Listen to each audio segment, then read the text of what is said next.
Dear brothers and sisters, Allah subhanahu wa ta'ala in Surah Al-Qalam verses 4 gives a quick brief description of the Prophet ﷺ, and he says, وَإِنَّكَ لَعَلَى خُلُقٍ عَظِيمٍ. You are indeed have a very high status when it comes to values, when it comes to characteristics, when it comes to presenting yourself in front of the community. And in another hadith, the Prophet ﷺ says, إِنَّمَا بُعِثْتُ لِأُتَمِّمَ مَكَارِمَ الْأَخْلَاقِ. I have indeed been sent to help you complete and finalize and improve on those good characteristics, good skills, good mannerisms that you have in your community. Muawiyah said in a statement, he said, معروف زماننا منكر زمان قد مضى ومنكره معروف زمان قد بقي. So he said, what we consider now as something good, what we accept as a norm in this time and day and age, our previous generations would look down upon it. They would frown upon what we consider as the norm today. And he said, and what we consider as normal behavior today, or what we consider, what we frown upon today, future generations will consider as normal behavior. And when we look at those things, when we look at the ayat and the hadith and this example that we have given, we notice that there's always a challenge in keeping our mannerisms straight, right? There's always a challenge in trying to understand what is really, truly an acceptable mannerism. How do we define these good mannerisms and how do we establish that, right? And Allah subhanahu wa ta'ala and the hadith, in the Sunnah, we have many examples that help us, reach that level, right? The example of the hadith when the Prophet ﷺ says, لَيْسَ الْمُؤْمِنُ بِطَعَانٍ وَلَا لَعَانٍ وَلَا فَاحِشٍ وَلَا بَذِيءٍ. A believer does not, use foul language. It does not cuss. The believer doesn't, talk bad about people. We don't just instigate problems. And plenty of ayat and hadith that continue in those descriptions.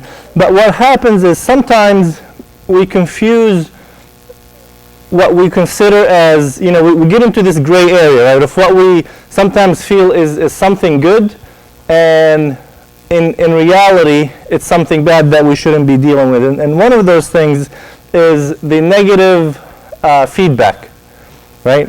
So there's a difference between providing feedback, right? Something where you're trying to give advice. And Allah subhanahu wa ta'ala told us in a hadith that, that it is very good to provide advice to others, and it's very legit to help each other out and provide advice when needed. The problem is, what we fall under is giving this negative feedback. We tend to provide this negative feedback whenever there are things that we don't agree with. They're not necessarily wrong, and they're not necessarily bad. We just tend to look at them the wrong way. So what I want to talk about today specifically is look at how can we provide this positive feedback, right? How can we provide this constructive criticism to the people that we deal with, to to our coworkers, to our family members, to our friends, our community members, anything that we see, whether it's around a masjid, whether it's around the community center, whether around something that your family member did, something your children have done, right? There's the right way, and then there's the okay way, and then there's the wrong way, right? So we really have to be careful of how do we approach people and how do we approach individuals when we look at this criticism. And I really want to stress the fact and the importance of providing and avoiding this negative feedback and negative criticism, because what that does is it usually takes people down a level. It sucks the good energy out of people. When someone is motivated, when someone is really excited about doing something, and someone felt that they have accomplished something, and then we come and kind of like we chop them down. Because we provided this negative feedback, we provided this very poorly developed and poorly designed feedback, and we just threw it in their face. So we have to be conscious on what we do. And the first thing that we look at, or that we have to think about when dealing with constructive criticism, is something that usually is referred to as the sandwich effect, right, or the sandwich feedback.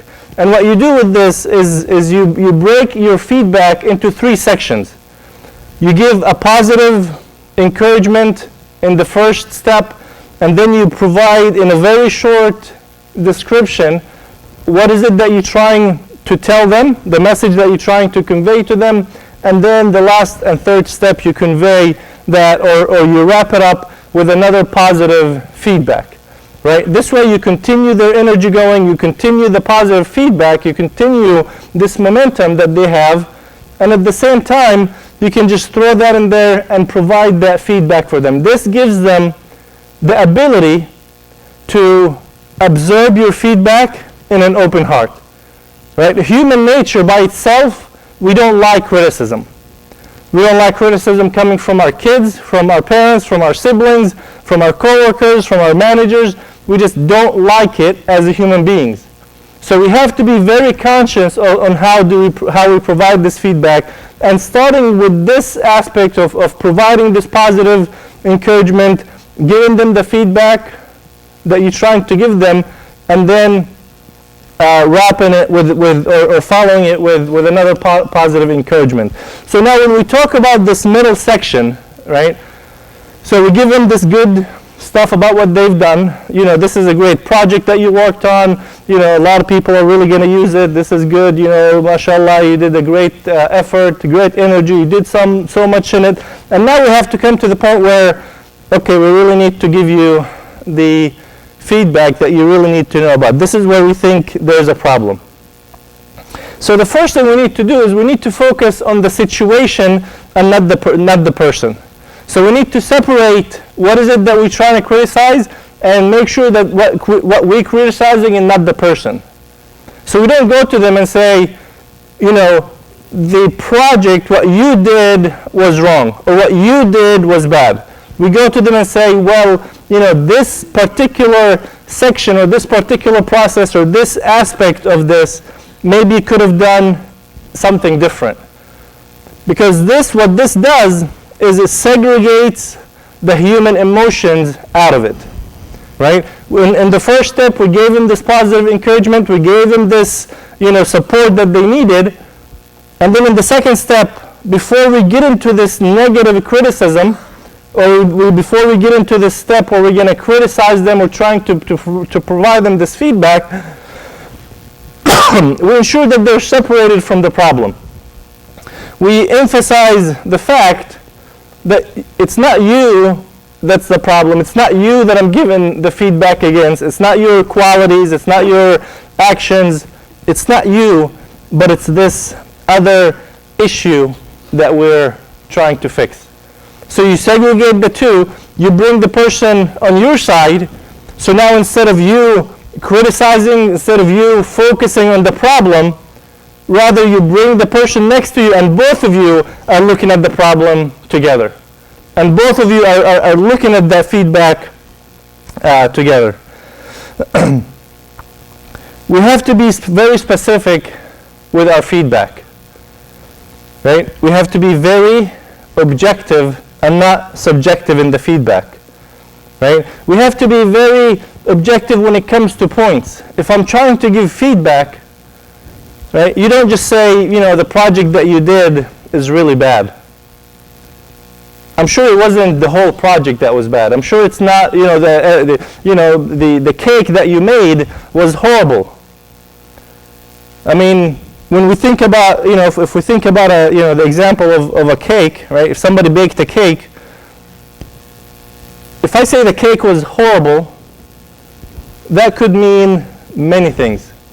It could mean the content, the ingredients of the cake was bad.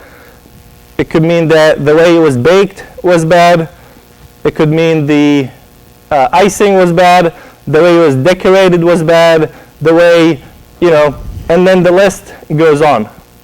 So if I'm trying to criticize someone's cake, right, I can say maybe the icing could have been done different, right? Or maybe you could have used a little bit more sugar, or maybe you could have done something else, right? But be very, very specific and break it down, and break it down into the different points of what really needs to be done.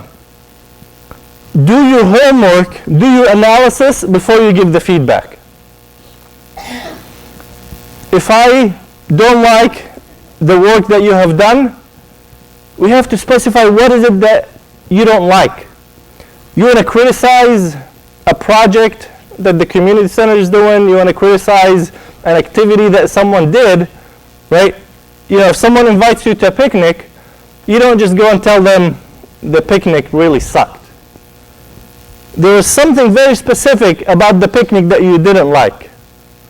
Hopefully not the whole picnic start to finish, right? So that's what you focus on. And then also giving examples will clarify a lot of problems and help people understand and realize that maybe that's something that we can do to together work on that issue. Also, we have to comment and give feedback on things that are actionable, right? You can't go to someone and tell them you're bald. There's nothing I can do that I don't have hair on my head, right? There's, short of going getting, hair implants, I really can't do much about my hair. It doesn't grow anymore. So if you really want to give criticism to someone, if you want to provide feedback to someone, you really have to realize and understand, can something be done about what I'm giving them the feedback on? If someone already signed a contract, right? If someone signed a 12-year contract or took a job with a company, and they come and tell you, hey, what do you think of this, or what are your thoughts? If I'm already in a 12-year contract, it doesn't really make sense for you feedback to come and say, you need to leave and go and do something else, right? And that's where we really have to be very conscious and be very smart when we give that feedback. Am I giving them a feedback because there's something that can be actioned, or am I just giving them feedback to give them feedback? We tend to have a very nice approach that every time something happens, I have to give feedback. No matter what it is, I need to give feedback. Even if someone asks us for a feedback, even if there's no feedback to be given, we just feel like, oh, I have to give a feedback. Just because it has become second to nature that we just criticize, that we just give feedback and say, this is bad, that's bad, this needs to be done, that needs to be done. So when you give the feedback on these actionable items, tell them how you think it can be improved on. So if we go back to the example of the cake, right? Someone had baked a cake and you didn't like it. You can say, well, the texture of the cake was a little bit off. Maybe if you added a little bit of this ingredient and a little less of that, that would probably could have made it, the structure of the cake stand even better. Maybe it wouldn't have collapsed. Maybe it would have, came out this other way, right? And then you really have to go back and think, do I really need to give criticism? And then don't make assumptions on why something went wrong or why things happened the way they did. If you're presented with a situation, or if you're at a picnic, or if you're doing whatever it is, and you're about to make an assumption, or you're about to give criticism or feedback, don't make assumption that you know all the facts about the problem. Understand what is it that you're doing, understand what happened, understand the circumstances that led to that decision. Maybe if we go back to the cake example, right? Maybe the reason the cake collapsed because they were running out of eggs, and they used 3 eggs versus 5. In that case, there's really no criticism or no feedback to give. You already know the answer. The people you're trying to give the criticism to, they already know about the problem, right? And that's a huge issue that we have in our communities, is that we're so quick in making assumptions and then jumping on conclusions and providing this feedback, providing this criticism. It is horrible in our community. We look at it from one side and decide that, yeah, I know enough to provide criticism. I know enough to provide this negative feedback. When in reality, if we knew the facts, we would keep our mouths shut, because we knew that what happened for a reason. And then last but not least, we need to be able to offer to help. If you're willing and able to provide the criticism, you should be able to offer to help as well. You walk into someone's house and it's a mess and it's really dirty. Before judging that person, providing the criticism, say, oh, that person's house is always dirty, let's try to understand, right? Why is it dirty? And then, can I help? You criticize, the community centers, we criticize the masajid, we criticize projects, we're very quick in criticizing, and mashallah, this is like one of our top skills. We can criticize so much. But in reality, when it comes to truly understanding what is it that gets done, and the amount of effort and energy that's put together to pull these projects together, you would realize that it takes more than just criticism. Couple of major points I really want you to take out of this khutbah. The first one is, in general, as a rule of thumb, we have to continuously look at elevating our mannerisms. Your mannerisms this year should be better than the previous year, and the previous year should be better than the year before that. Next year should be better than this year. We can't change overnight. We can't go from doing so much bad into becoming angels overnight, right? So we have to continuously trying to improve. So pick something. When we talk about criticism, we have to talk about criticism in an open mind. We mentioned today about 6 or 7 steps that revolved around how you provide this positive criticism, how you provide this constructive criticism, and stay away from the negative criticism. But most of it had to do with you doing your homework and you doing your due diligence before making that criticism, before providing that feedback. Almost all of the steps that we talked about revolved around understanding what the problem was, understanding how come that problem, what led to that problem, what can be changed about problem if any, and then can I help with that solution? So my advice to you is, when you see problems in your community, when you see problems in your lives, try to truly analyze what those problems are. Try to analyze and provide this help. Before you go to the step of complaining that someone is not doing something, or that something is being done wrong, or that something should have been done this way, or something should have been done that way, and why did they do it this way, and why that was done this way, take a step back and think, why was it done that way? What were the circumstances behind it, and how can I help? So think about those issues in those lines. So make sure you try to improve on your mannerisms, and then before you provide this criticism, before you provide this negative feedback, make sure you do your homework and you understand what is it that you're asking people to do, or what is it that you're asking people to change.